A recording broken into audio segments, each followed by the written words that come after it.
OK, wow, wow. Ah. C'est la dernière journée, alors l'énergie, il faut monter. Alors, comment ça va? Ça va bien? Super. C'est pas trop fort? Non? Ça va? OK. Euh, je vous ai relaxé un peu avec la musique, pas endormi, j'espère. Moi, je fais des choses un peu différentes. J'ai déjà fait, à propos de moi, ça tournait. Alors, moi, comme la plupart de vous me connaissez, je suis Vincenzo Menano, originellement de Montréal. Je parle français, broken English, broken français.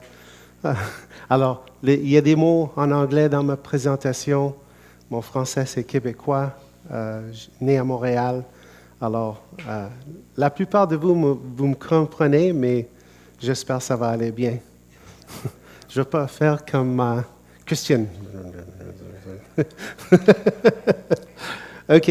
Alors, tout de suite, aujourd'hui, qu'est-ce que j'aimerais vous présenter? C'est quelque chose que euh, moi, que j'ai travaillé beaucoup dessus, c'est Perform Script sur serveur et les implications que ça peut donner par rapport à comment tu vas construire des solutions et qu'est-ce que c'est le bénéfice que tu peux avoir avec ça.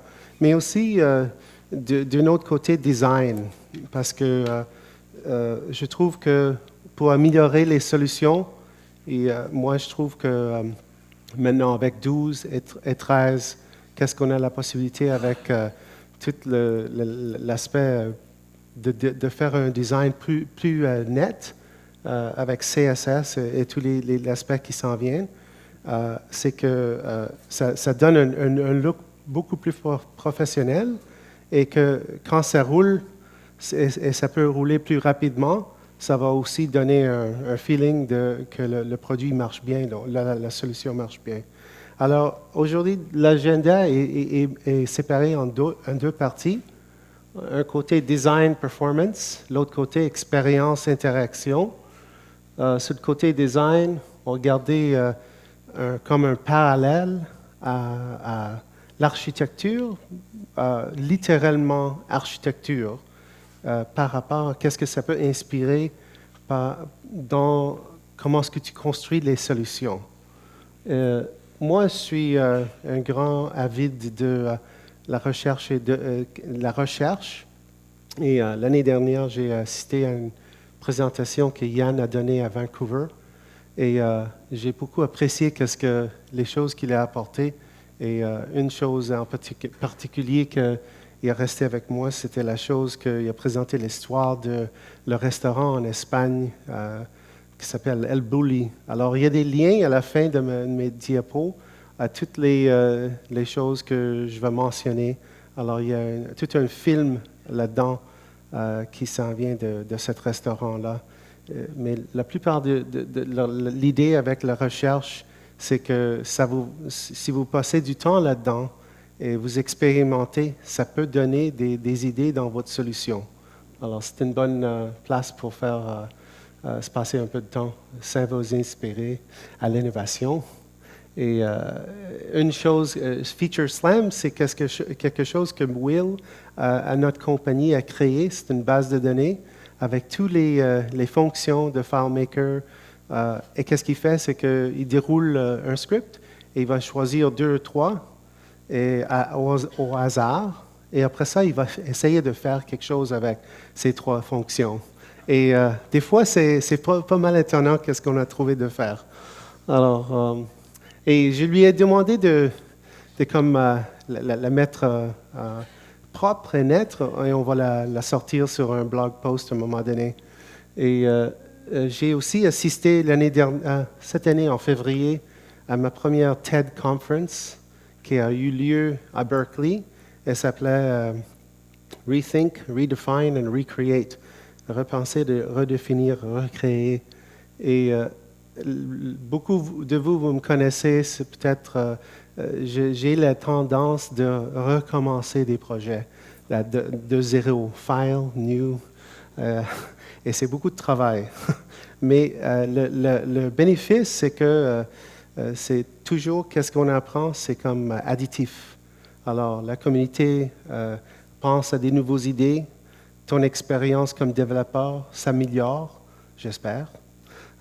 Il y a des produits dans FileMaker, il y a des fonctions dans FileMaker qui sont nouvelles, qui s'en viennent, qui peuvent aider à te donner des autres capacités que tu n'avais pas avant. Alors, des fois, les gens ils sont très, comment est-ce qu'on dit, attachés à garder, pas changer beaucoup, de recommencer parce que ça coûte beaucoup, ça coûte cher. Mais des fois, ce n'est pas de recommencer, mais c'est juste de repenser. Alors, peut-être tu peux appuyer un peu, penser là-dedans. Du côté expérience, user experience, comme Heather elle dit, moi je trouve que donner le feedback aux clients qui utilisent, la personne qui utilise la solution, c'est très important. Et on a quelques idées là-dedans que je vais vous présenter. Une chose que je souvent demande à FileMaker, c'est qu'une chose qu'on n'a pas, c'est un progress dialogue, quelque chose qui va te continuer à donner l'information à l'utilisateur de qu'est-ce qui se passe. Et nous, on utilise un plugin pour ça s'appelle, je sais que Christiane avait un progress dialogue dans son plugin, mais on utilise souvent Two for You, Simple Dialogue, et ça vous donne la possibilité de mettre du feedback. Je vais vous parler de quelque chose que moi j'ai nommé, qui s'appelle Opportunity Moments, des moments d'opportunité. Des information snippets, moi j'appelle ça comme Notification Center. Alors tu peux taper dans ça. Christian, il y a aussi une façon de le faire, mais si vous avez des utilisateurs sur Mac, vous pouvez utiliser AppleScript pour dispatch un message à l'utilisateur qui a quelque chose qui est fonctionné, qui était bien fait. Alors, ça, c'est intéressant. Et la plupart le topic, ce sera sur la performance. OK. Alors, tout simple, providing feedback. Alors, c'est beaucoup de choses qu'on peut faire très simplement qui sont actuellement déjà faites pour toi. Alors, tu n'as pas besoin de rien faire. Tu as des survols sur les boutons, ça change couleur. Mais quand tu cliques sur le bouton, ça change couleur, ça donne le feedback. Alors, c'est tout au sujet de donner du feedback. Quand tu sélectionnes quelque chose, moi, j'aimais ça quand tu pouvais aussi confirmer que tu avais fait une action. Alors, moi, je vais vous montrer comment tu peux utiliser AppleScript pour faire ça aussi. Et montrer du progrès. Alors, il y a deux façons, déterminée et non indéterminée. Alors, c'est que tu donnes la barre qui change ou la barre qui est comme avec les tâches comme ça. Alors, l'exemple tout de suite. Celle-là, notification. Et tu peux m'arrêter n'importe quand, demander des questions si vous voulez. OK, notification. OK, notification. Tout simplement, je pense que quand on a commencé à découvrir Slide Panel, on a joué un peu là-dedans de faire des choses comme ça. OK, c'est tout simplement, tu mets un slide panel en haut ici, et il y a trois parties, et tu fais l'animation, tu fais passer ça à cette place-là, tu l'attends un petit peu, et après tu le fais slider à gauche. Ça, c'est un mot québécois. OK, alors, très facile à faire. La seule chose avec ça, c'est que ça met ton script en pause. Il y a une petite pause. Et des fois, si des gens sont très, très rapides, ça peut poser des problèmes avec l'exécution des prochains scripts. Une autre façon de le faire, alors si vous regardez ici, dans ce coin-là, OK, tu peux... Oups, oui. Pourquoi ça n'a pas marché?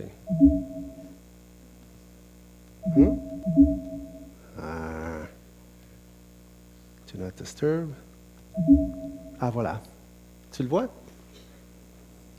Tu peux faire un zoom. OK, tu peux mettre n'importe quoi dedans comme texte. J'ai pas encore... c'est juste du AppleScript et tu peux taper dans le système OS pour faire ça. Alors, c'est comment est-ce que je dis? Une fois que tu l'as lancé, ça roule dans le background, alors tu peux continuer, ça n'empêche pas de continuer à faire d'autres tâches. C'est intéressant disons, tu fais un purchase de quelque chose ou tu fais un nouveau projet et il y a toutes sortes de tâches qui doivent combler pour le faire, le projet. Tu peux faire une notification comme ça. Et peut-être aussi, si c'est possible, je ne sais pas, mais je n'ai pas essayé encore, tu peux faire le script rouler sur le serveur. Quand le serveur est terminé, peut-être il peut mettre à jour un script sur le client que ça t'informe comme c'est un call, on appelle ça un callback. Mais je n'ai pas essayé ça encore parce qu'il faut que tu aies un listener sur ce côté ici pour savoir. En tout cas, ça, c'est des notifications. Tu vas l'avoir comme un des fichiers là-dedans, juste pour voir le script rapidement. Alors, ici, alors, je check la version du système, je mets le titre, je passe les paramètres, et après ça, c'est juste un script qui va appeler un AppleScript pour le présenter. Alors, tu passes les paramètres dans l'AppleScript. Et c'est tout. OK. Prochaine chose que je vais vous montrer, c'est comment est-ce qu'on peut montrer du feedback aux gens très facilement. Alors, la façon que ça s'est fait, c'est qu'il y a une animation, comment est-ce qu'un PNG qui est animé. Okay? Et tu peux aller les voir, et tu peux les créer à ce site web ici. Et tu peux les télécharger. Alors, tu as un fichier comme un graphique. Mais qu'est-ce que Donovan a créé, c'est que tu peux prendre le Base64 encoded texte de l'image. Et lui, qu'est-ce qu'il a fait? C'est qu'il l'a mis dans une fonction personnalisée, ici, là-dedans. OK? C'est tout là. Ça commence ici et ça va jusqu'à ici. OK? Alors, une fois c'est encodé, tu fais un petit wrapper pour que ça rentre dans un web viewer. OK? Et après ça, tout simplement, tu fais comment est-ce qu'on dit, visibility calculation. Un calcul pour faire la visibilité. Alors ici, j'ai cette rubrique. C'est juste une rubrique qui prend un boolean et je mets une coche là-dedans. Alors, qu'est-ce que ça me donne? C'est que je peux cacher ça. Alors, actuellement, si je n'avais pas, si j'avais pas ce calcul-là, ça se montrerait toujours. Alors, je peux la faire visualiser ou pas visualiser. La beauté de ça, c'est que tu n'as pas besoin d'exporter une image, faire un lien à l'image, quoi que ce soit. C'est déjà tout intégré dans la fonction personnalisée. Okay? Et le Web Viewer, qu'est-ce que c'est tout simplement que c'est? C'est que tu appelles la fonction personnalisée et tu as la possibilité de donner une couleur du background. Je m'excuse, c'est trop petit. Alors, tu donnes la couleur du background. Alors, ça peut aller sur différentes layouts. Et si tu as des gradients et des choses comme ça, ben, tu demanderas à quelqu'un qui est talentueux avec du coding. Alors, ça, c'est ça. Alors, tu peux avoir des images comme ça. La seule chose qu'il faut faire attention avec ça, c'est parce que si tu déroules un script localement, le script va bloquer le update de l'image. Et tu n'auras pas quelque chose, comment est-ce que je dis, de fluide. Ça serait très staccadé. Alors, mais je vais montrer dans un autre exemple tantôt que on peut l'utiliser dans le cas de Perform Script on Server. Dans le cas, tu peux dire, le client peut savoir qu'il y a quelque chose qui se déroule pour lui et qu'il est encore en train de faire du processing. Des questions sur ça? Non? Ça va? OK. On retourne ici. Hop. Oups. Prochaine. Voilà. Alors, sur l'architecture, comme je vous ai dit, je suis très inspiré littéralement par architecture. Alors, qu'est-ce que ça peut créer comme espace? Alors, pour construire quelque chose de vraiment bien, vous devez vous challenger et utiliser des différents matériaux. Pas votre immeuble typique en briques. Alors, on va regarder ça.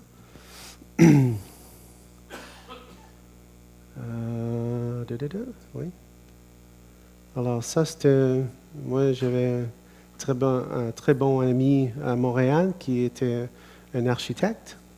Et il a gagné même un prix pour des constructions à Montréal pour Energy Efficient, de concours d'économiser de l'énergie. Mais quand tu regardes un édifice comme ça, et si tu es proche d'un édifice comme ça te donne une expérience très intéressante, spécialement quand tu rentres dedans. Okay? Si tu peux imaginer être dans un espace comme ça, que c'est vraiment futuristique, il n'y a presque pas d'angle carré. C'est très intéressant comme place.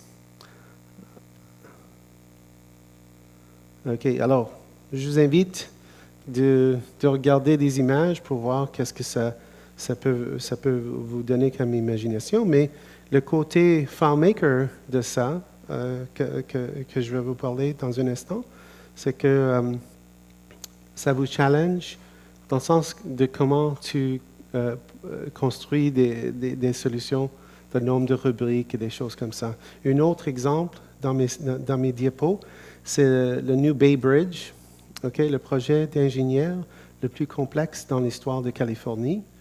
Et ça, il y a sur ce site web, il y a aussi un time-lapse que tu peux aller voir. Mais ça s'est complété en septembre. Je me rappelle, c'est peut-être une année maintenant déjà. Et j'ai passé au travers ce pont-là un couple de fois. Et l'expérience est vraiment intéressante parce que tu vois sur l'autre côté, il y a le vieux pont. Et quand tu traversais le pont en allant d'une direction, tu allais en haut. Quand tu traversais de l'autre côté, tu allais en bas dans un tunnel. Et ce pont ici, tous les deux sont en haut. Et c'est très, très ouvert. La lumière pour illuminer la rue, c'est très, très... c'est tout éclairé, mais tu n'as pas les lumières qui viennent dans les yeux. Ils ont tellement fait un bon travail. C'est très intéressant. Alors, je vous invite à regarder ces deux choses. Par rapport à l'architecture FileMaker, d'habitude, on a des clés. C'est groupé par catégorie ici, un petit peu.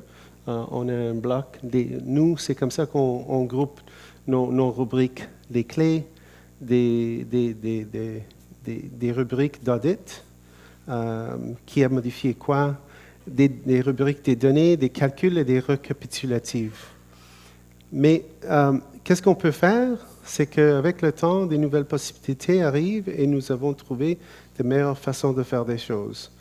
Alors, qu'est-ce qu'on peut faire? C'est qu'on peut mettre des rubriques d'audit dans une table, disons, toutes à soi-même, pour ne pas répéter les choses toujours. Et on peut enlever les calculs qui peut-être, la plupart sont peut-être même non stockés, sauvegardés, et on peut mettre dans une table qui a un lien un à un. Et Et qu'est-ce qui peut arriver? C'est que les tables deviennent plus petites, plus étroites. Les tables courtes, moins de rubriques, moins de charge mentale, les valeurs stockées, pas de dépendance.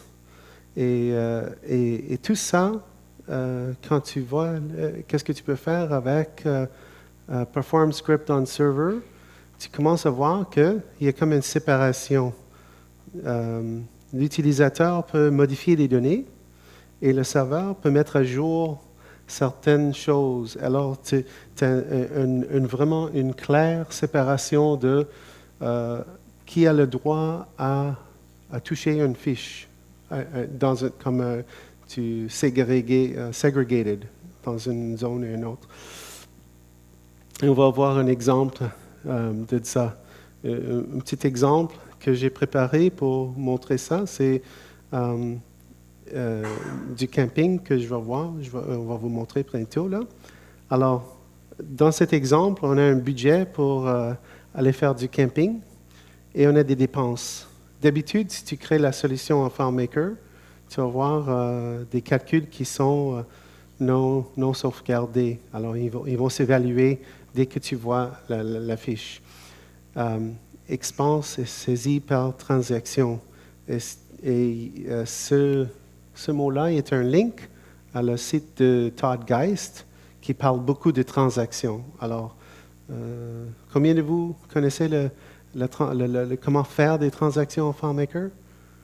OK, il y a une bonne partie qui ne connaissent pas. OK, je vais expliquer ça. Mais cet exemple il est un bon exemple de l'intersection de qu'est-ce que tu peux faire avec Perform Script on Server et transactions. OK. Ça va donner l'expérience aux utilisateurs que c'est aussi rapide que d'être sur le LAN. Et c'est beaucoup plus mieux pour des gens qui sont sur le WAN. Alors, on regarde des campings, là. Attends un instant. Oui. OK. Camping. So. Oups. Excusez. Shadow. Compressing data. Where did I put it? Non, je ne l'ai pas ouvert. OK, voilà. Celui-là. OK. Alors, c'est un exemple très simple. Vous pouvez voir en arrière, c'est assez grand. OK. C'est tout simple. C'est tout simple comme exemple, mais ça démontre les trois cas où tu peux faire create, update and delete. OK? Alors, j'ai une table qui s'appelle Budget et j'ai une ou plusieurs dépenses. Et qu'est-ce que je veux faire? C'est que si je crée ça d'habitude en FileMaker, normalement, je vais avoir des calculs qui ne sont pas stockés. Mais ici, tu vois, il n'y a pas aucun calcul qui est non stocké. Ils sont tous stockés, saved, or stored. Et on va garder les calculs dans un instant. Je vais vous montrer. Alors, je vais ici aller à faire du camping. Et qu'est-ce que j'ai besoin de boire? C'est de la bière pour aller sur mon camping trip. Et je vais emmener $50. OK? Alors ça, qu'est-ce que c'est? C'est que j'ai mis un popover ici et j'ai mis dans des globales. OK? Alors, je n'ai pas créé de fiche encore, rien. Et c'est comme j'ai rempli un formulaire. Et maintenant, qu'est-ce que je vais faire? C'est que je vais le créer. Et qu'est-ce qu'il va faire? C'est que il va la rentrer comme une transaction. Et à ce moment-là, si cette fiche était verrouillée, il ne pouvait pas rentrer la nouvelle fiche parce qu'ils disent au client, c'est bloqué, maintenant tu dois essayer plus tard. Alors, si ça ne rentre pas, ou ça rentre tout comme transaction, ça veut dire que je rentre la dépense et je calcule en même temps sur le budget le total de dépenses, le total dépensé pour me donner la balance et tout. Si ça ne fait pas toutes les transactions en même temps, ça ne rentre pas. Alors, je vais vous montrer le script très rapidement. Alors, ici, je vais encore exécuter ça une autre fois. Alors, ici, si on regarde, alors ça, c'est mon script qui déroule. Tout simplement, on a une boucle, qu'on appelle ça dans notre bureau « single pass loop ». Ça veut dire qu'il y a une boucle en haut et la boucle toujours se complète ici en bas. OK? Alors, c'est la possibilité de faire des choses comme tu peux faire des points d'exit n'importe quand et tu as toujours le même point de sortie de ton script. Tu sors le script en bas. Ici, ce n'est pas fait comme ça. Après, d'habitude, il y aurait un exit script en bas, mais c'est pour ça qu'on a le loop ici. Alors, on déclare des variables ici. OK? On fait des variables. Après ça, il y a la validation. Si je n'ai pas mis une date, je n'ai pas mis un montant, je n'ai pas mis une description. Alors, ça, ce n'est pas un bon exemple parce que ça fait halt. OK. On descend en bas. OK. Alors maintenant, attends un instant. Je vais le faire. Voilà. OK. Alors, faire la validation, on va ajouter une dépense. Parce que le fichier est local, il voit que ce n'est pas hébergé et je vais le faire localement. Alors maintenant, il appelle un script. Mais c'était hosted, il aurait appelé le script et il attendrait pour compléter. Mais c'est le même script. Alors, tu vas voir qu'est-ce qu'il aura fait sur le serveur. Alors, on appelle le script et on a les variables. Et maintenant, qu'est-ce qu'on fait ici? De ici à ici, ça c'est la transaction. Alors, qu'est-ce qu'il fait? C'est que on va sur le modèle, on crée la nouvelle fiche dans le modèle expenses. Et qu'est-ce qu'on essaie de faire tout de suite? C'est de... budget ID. Expense. Oh, OK. On va mettre la clé qui va faire la relation à quel budget cette dépense est attachée. OK? Alors, on met ça. Après, qu'est-ce qu'on fait? C'est qu'on essaie de toucher le parent, la fiche du parent. Et si on réussit à faire ça, qu'est-ce que FileMaker il va faire? C'est qu'il va verrouiller cette fiche et l'autre fiche. Alors maintenant, l'autre fiche n'est pas enregistrée encore parce que tu n'as pas fait un commit. OK? Alors à ce moment-là, je n'ai pas eu d'erreur. Alors à ce moment-là, je mets les autres données dedans, la date, la description, le montant. Et ça, c'est la partie la plus importante, ici, en bas. Celle-là, ici. Alors, quand on va regarder le calcul, tu vas voir pourquoi. Et ça dit à la table de budget qu'il y a comme un trigger. Et cette rubrique-là, quand elle est mise à jour, ça va faire recalculer les calculs. Et quand tu fais un commit, ça fait le commit en les deux places. Tu fais le commit, tu sauvegardes les données dans la table de dépenses, tu sauvegardes les données dans le budget, et le résultat, c'est que tu as mis les données, garanties qu'ils sont mis à jour sur le budget, et aussi tes dépenses sont rentrées. Alors, on complète ici, fini, et tu as aussi l'information ici qui c'est intéressant. Mais le calcul, alors on regarde le calcul très rapidement. Alors ici, voilà, on voit que j'ai update et j'ai le SQL qui va aller compter combien de dépenses j'ai. Si on regarde l'autre calcul, OK, l'autre calcul, il va regarder si update, parce qu'il fait partie du calcul, la rubrique update. Cet calcul va être refreshed, refreshed, réévalué. Et est-ce que quelqu'un peut me dire pourquoi j'utilise une fonction SQL en place que juste de dire FileMaker? Parce que j'ai la relation.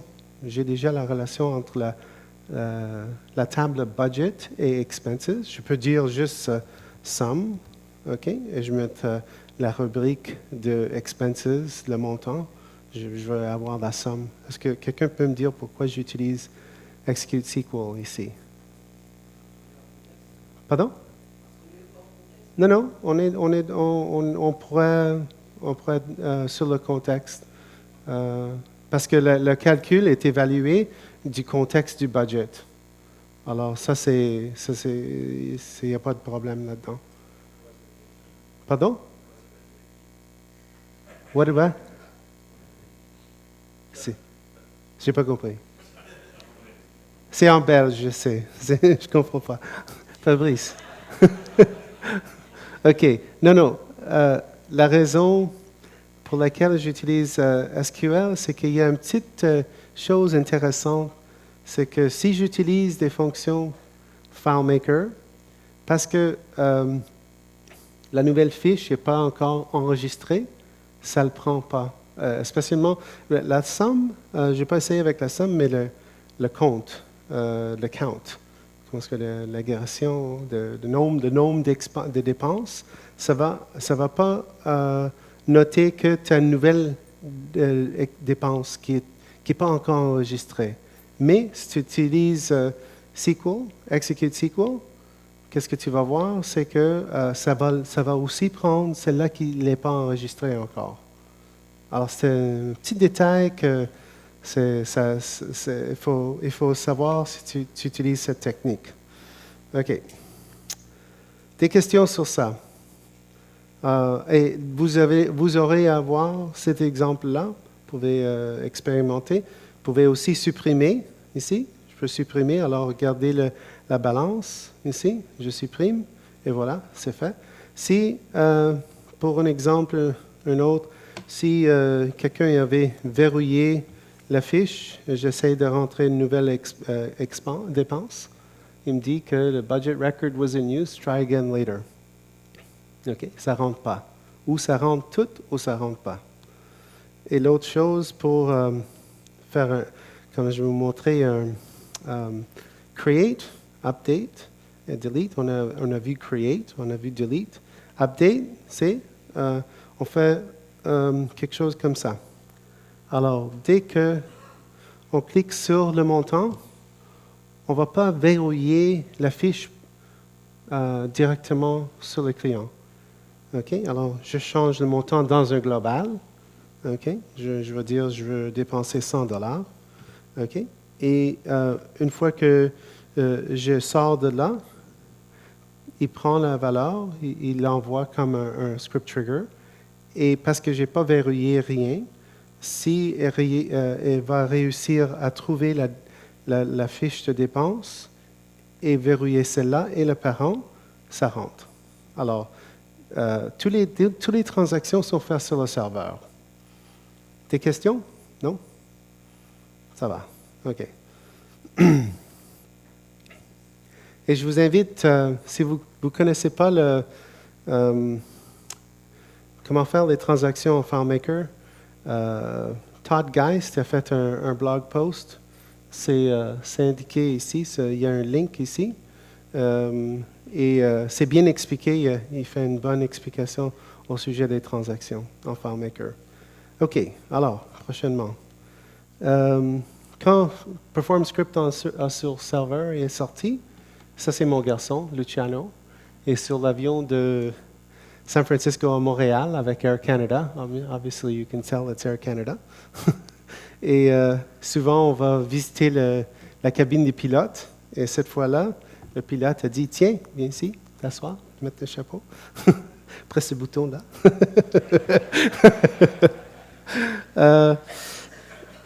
Alors, j'ai trouvé, comme c'était un projet de tester des choses comme ça, j'ai trouvé ça intéressant d'utiliser la photo pour le modèle ici. Mais qu'est-ce que j'ai expérimenté avec? c'est exporter des données, importer des données, faire des updates avec comme un replace. J'ai fait supprimer des données, créer des données, trier et exécuter du SQL. Okay? Et tout ça, c'est fait la première fois. Alors, il faut que je clarifie un peu parce que FileMaker va porter les données en bas comme dans un temporary file. Et une fois que ça c'est fait, ça roule plus rapidement localement. Okay? Alors, mais si tu ouvres la base de données, tu rentres dedans, tu fais ta transaction, c'est ça que tu vas expérimenter. C'est la première fois que tu fais la transaction. Alors, les 3 colonnes, ça c'est la première colonne ici. Je vais essayer de rentrer un peu plus proche. La première colonne, les numéros sont petits, mais ça représente Perform Script. Qu'est-ce qu'on avait jusqu'à 12, FileMaker 12. La deuxième colonne, c'est Perform Script on Server avec l'option d'attendre, et l'autre, c'est l'option de ne pas attendre. Tu vois que les deux, ça fait pas de grandes différences. Les deux, le total, c'était 7 secondes. Alors, je dois expliquer un peu. Mon serveur était à Palo Alto et j'ai un ami à Chiasso, en Suisse. Et ici, c'est marqué, il est 5900 miles du serveur. Il y a une bonne connexion, mais ça lui a pris pour faire exécuter toutes ces tâches-là 2952 secondes. Okay? Et s'il faisait ça avec la même tâche, avec Perform Script on Server, 7 secondes. OK? Wow, yeah, wow. Tu peux dire wow, wow. Oh, OK. Si tu as des gens qui travaillent, 5 personnes qui font ces tâches 2 fois par jour, ça va coûter l'entreprise 196 000 $ par année pour faire ces tâches, en place que si tu les avais organisées avec Perform Script on Server, 470 $. C'est une bonne façon d'avoir du travail. Wow. OK. Alors, qu'est-ce que je vais montrer? C'est que une des choses que je voulais essayer de faire aussi pour être capable de rentabiliser import, parce que je voulais faire aussi l'import, OK? Le test de l'import, c'est que je voulais importer quand la fiche était hébergée, the file was hosted. Mais je ne pouvais pas faire ça parce que l'import je faisais exactement d'importer des données de Excel. Alors, il y a 2 places où tu peux importer des données quand un fichier est hébergé, merci. Et il y a juste 2 places. Alors, il y a le document, le path to the documents folder et le temporary path. Et qu'est-ce que j'ai pensé, c'est que peut-être je mets external storage. Je mets le document externe, il est sur le serveur, mais quand je disais à le serveur d'importer de là, il ne pouvait pas le voir parce que ce n'est pas dans ni l'un ou l'autre de ces places. Et qu'est-ce qu'on a découvert, c'est que tu peux enable, tu peux activer, oui, cet autre folder que tu peux héberger ta base de données. Et quand tu fais ça, tu as le droit à donner un path à où est-ce que tu vas avoir ton container data. Alors, comme ça, c'est en gris parce que le document a été hébergé pendant que je prenais des snaps. S'il n'y a pas quelque chose qui est hébergé, tu peux aller modifier ces paths-là. Et une fois que tu as fait ça, ça permet des choses comme ça. Je vais vous montrer. Oups, pas celle-là. Un instant.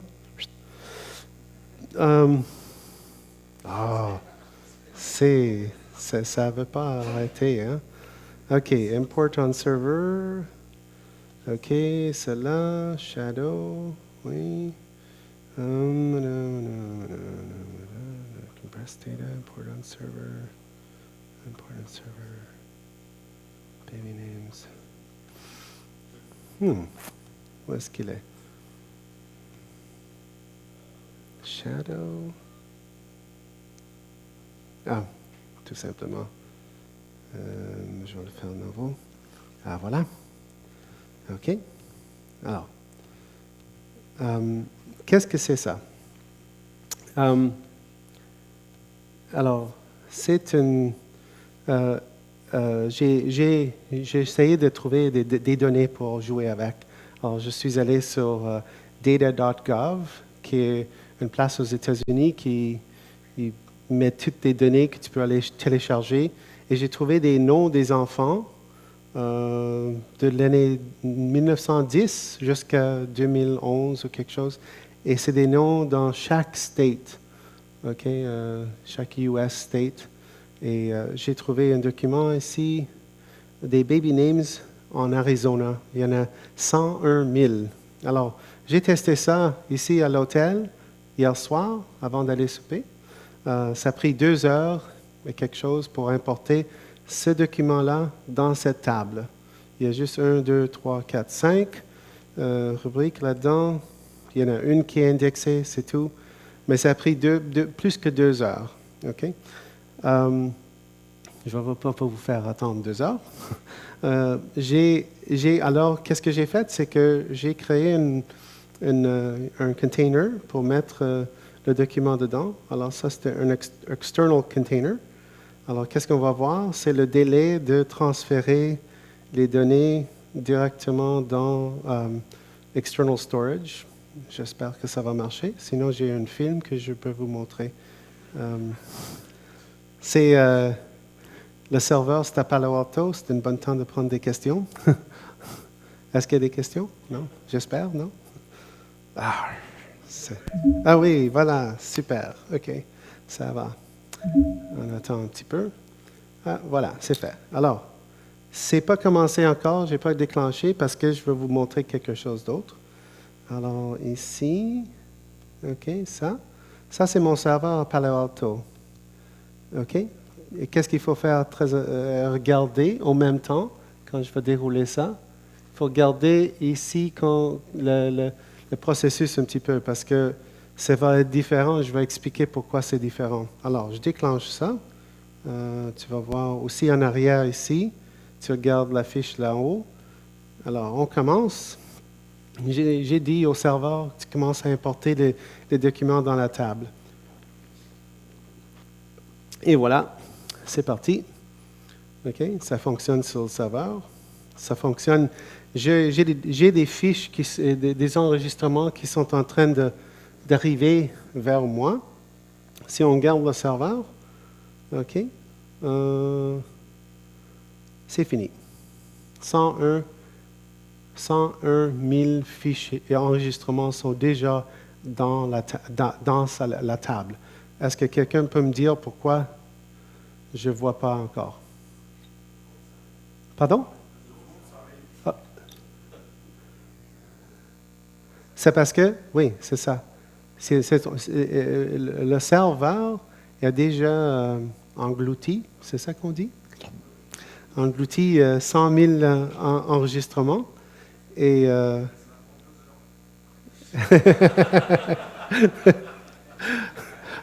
ça indexe. Oh.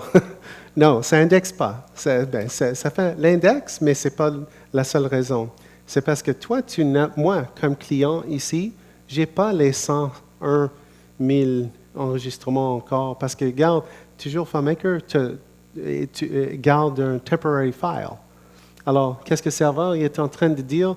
C'est que, toi, tu as besoin de ces fiches, tu l'envoies, je ne sais pas, 1000 à la fois ou quelque chose. Mais tu vas voir que c'est beaucoup plus rapide que 2 heures, quand même. Mais l'idée d'avoir en tête, c'est que c'est déjà complété. C'est déjà complété. Il a pris 20 secondes, 23 secondes de compléter cette tâche. C'était déjà fait. OK? Et alors, si tu le programmes OK, je vais vous montrer encore une autre chose. Je vais verrouiller cette fiche. OK, j'ai verrouillé la fiche. Tu regardes ici. C'est encore en train de dérouler. 101 000, c'est fait. Et j'avais la fiche verrouillée et ça a encore mis à jour le spinner que j'ai utilisé en haut sur cette fiche-là parce que j'avais un one-to-one record, un shadow record. Alors, le serveur met à jour cette fiche-là, ça ne touche pas l'autre. Alors, l'utilisateur peut être dans la base en train de taper quelque chose, même sur la fiche qu'il y a du feedback qui vient du serveur. Alors, c'est très intéressant comme exemple. Et l'autre chose que vous pouvez faire, c'est que vous pouvez exécuter l'import, fermer ton laptop et aller à la maison parce que ça se déroule tout sur le serveur. Ça, c'est très intéressant, je trouve. Ah, merci.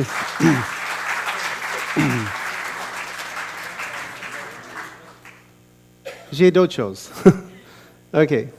Des questions sur ça? Non? Il faut, la chose qu'il faut pardon? OK. Il faut être conscient, c'est que quand tu vas upload sur serveur, OK? Et il y a le bouton en haut qui dit Browse. Tu dois changer la directoire où tu vas mettre ta base. Très importante. Que tu mets la base de données dans cette autre place. C'est pour ça que ça marche. Sinon, ça ne marche pas. Et c'est expliqué sur le blog post qu'on a mis sur le site de Beeswax. OK.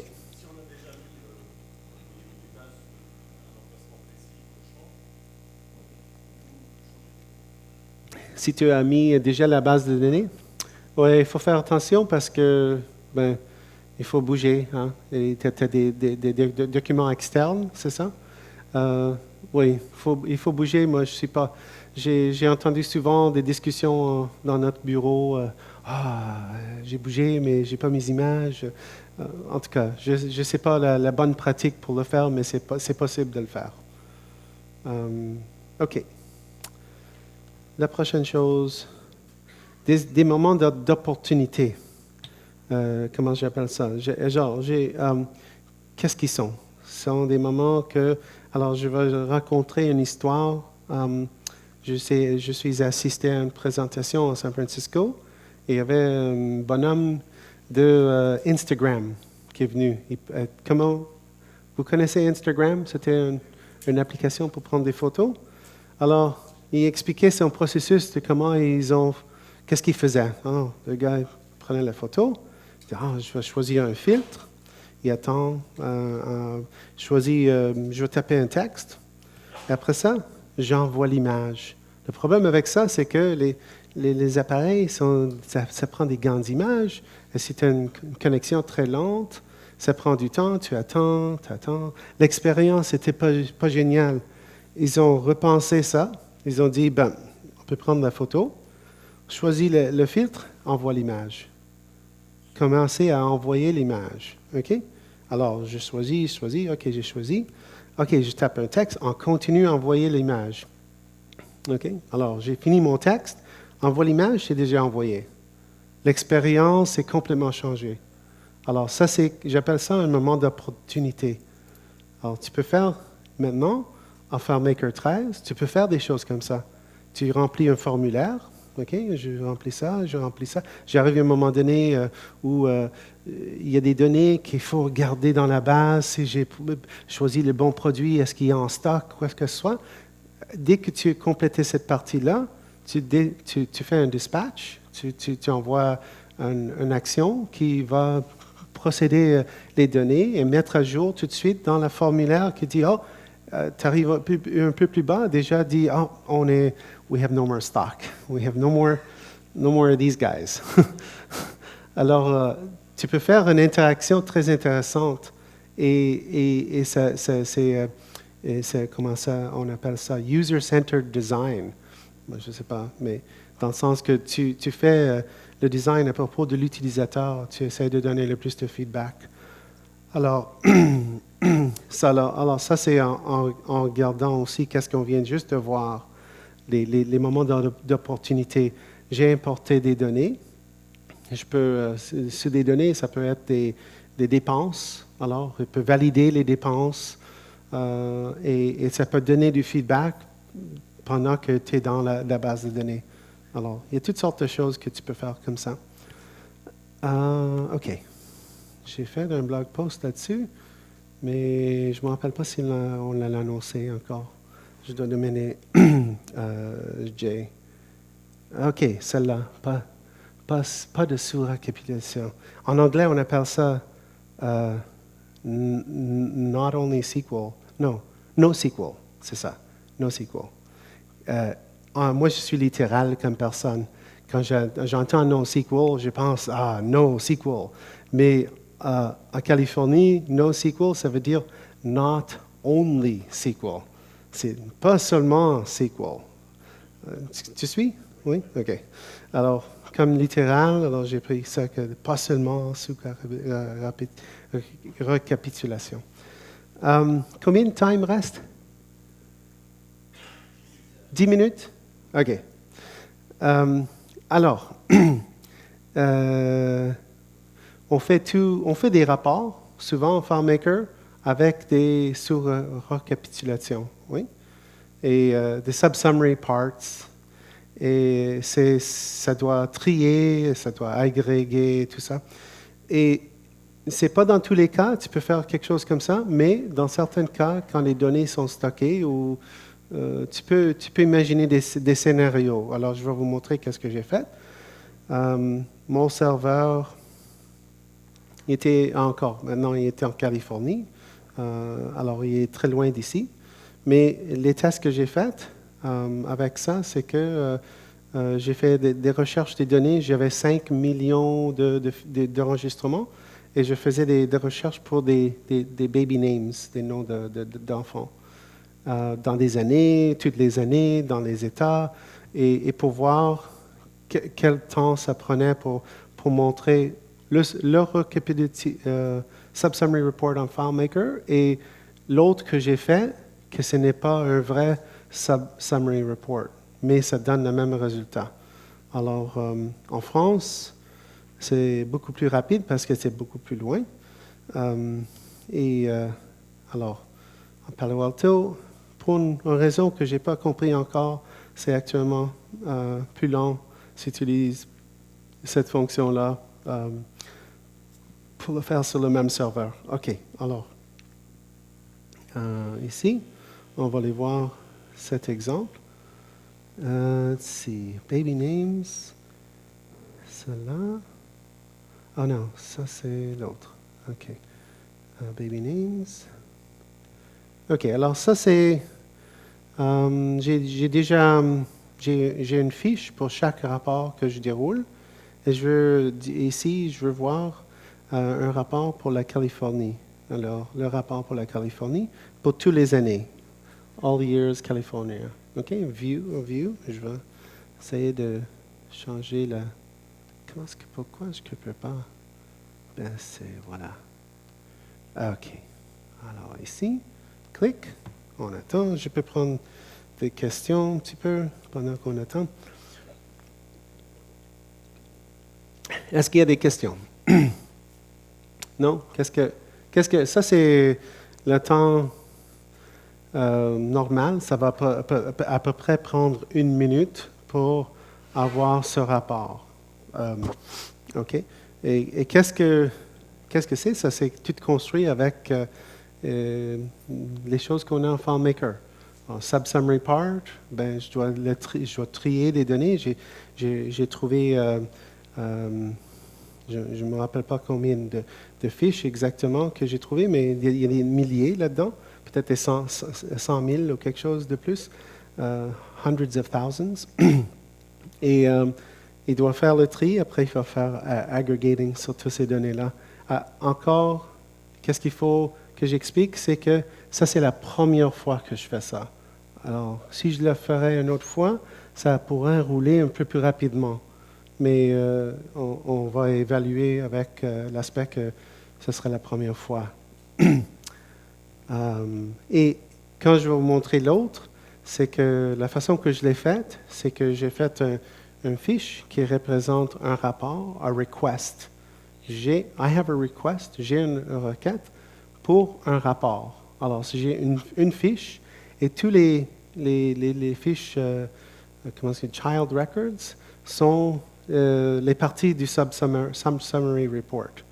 OK, ça, c'est fait.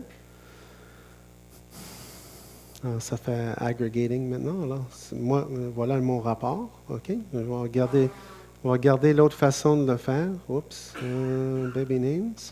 Alors, ça, c'est l'autre façon de le faire. Alors, OK, je vais faire je vais faire une nouvelle demande pour California. Et je vais demander que ça roule sur le serveur. OK, on the server. Oups, clic. OK, OK, voilà. Et c'est prêt. OK, alors, vous pouvez, si vous voulez.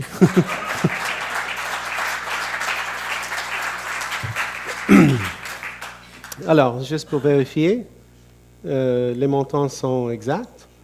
C'est la même chose.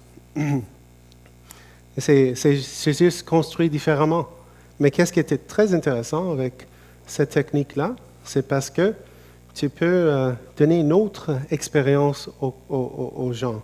Tu peux dire, OK, je vais demander 1957, je veux ça pour Arizona, OK, ou pour tous les États, en 1957, on the server, OK. J'ai demandé, la requête se fait, le processus sur le serveur, c'est fait, je peux la garder, OK. Et voilà, si quelqu'un arrive et fait la demande une autre fois, juste dans certains cas, pas dans tous les cas, tu peux aussi dire, tu peux créer ta propre caching mechanism. Et si c'est donné des trimestres, que c'est fini, c'est complété, tu as déjà demandé pour ce produit dans ce trimestre-là, tu peux aller déjà chercher les données et dire, tiens, tu peux regarder ça. Il y a des systèmes très complexes qui font ça souvent, de cacher des données, en tout cas. Ça, est-ce que c'est inclus là-dedans? Non, ça c'est un blog post. Ça, je ne me rappelle pas. Ça, c'est pas inclus dans les données que j'ai ici. Ah oui, c'est inclus, c'est là. Tu l'as. OK. Des questions? Non? J'ai une dernière chose à vous montrer. On finit à 10 heures? OK. Oh, wow. OK. Très rapide. OK. La dernière, je pense que c'est la dernière. Compressing data, we won't have time. OK, Twilio. On va faire Twilio. Les diapos. Twilio. OK. Ah, c'est fini celle-là. On passe à celle-là. OK, très rapidement, j'ai vu un blog post que quelqu'un a fait pour expliquer, envoyer des SMS. C'est facile. Quelqu'un l'a découvert. Mais moi, qu'est-ce qui m'intéressait, c'est de recevoir des SMS, interagir avec la base de données, avec Siri, ou Siri, ou envoyer quoi que ce soit. Mais alors, nous, Stéphane, Thomas, c'est un gars d'ici, de France. Il travaille avec nous en beeswax maintenant. Il est très talentueux. Et avec moi, lui, fait ça, Stéphane. Il crée des choses pour moi, c'est très intéressant. On a créé quelque chose qu'on peut interagir avec la base de données sans l'ouvrir. Je vais l'avoir ouvert ici pour vous montrer. Oups, encore 3, c'est pas possible. Alors, Twilio est ici. Si vous voulez, essayez aussi dans la salle et vous avez le numéro de téléphone pour envoyer un texte SMS. Je vais vous montrer. Alors, j'ai mon minion. Oups, Siri not available. Ça, c'est pas bien. Attends un instant. J'espère que c'est juste un cas de ne pas être branché là-dessus. Attends un instant. J'ai déjà rentré mon email. Je ne sais pas pourquoi. Bon, je vais l'entrer une autre fois. OK.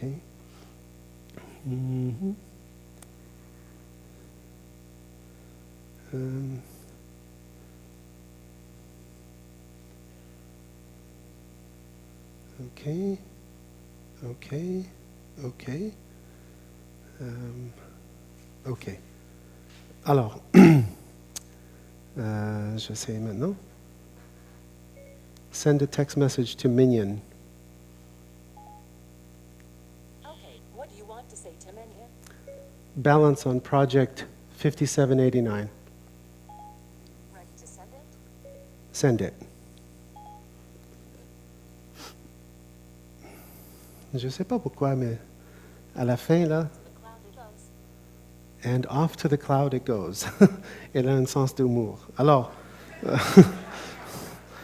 Siri m'a envoyé un message qui me dit, je ne peux pas vous le montrer ici, mais il me dit, Project 5789 has a balance of $3,500. OK, et je peux vous demander a balance on this one here. OK, so send a text message to Minion. Okay, what do you want to say to Minion? Balance on project 2258. Ready to send it? Send it. Send it.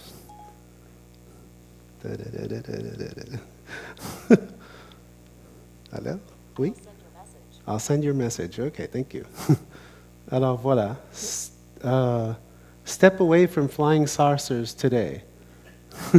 Alors, un sens d'humour parce que la façon que je l'ai faite, j'ai demandé a balance.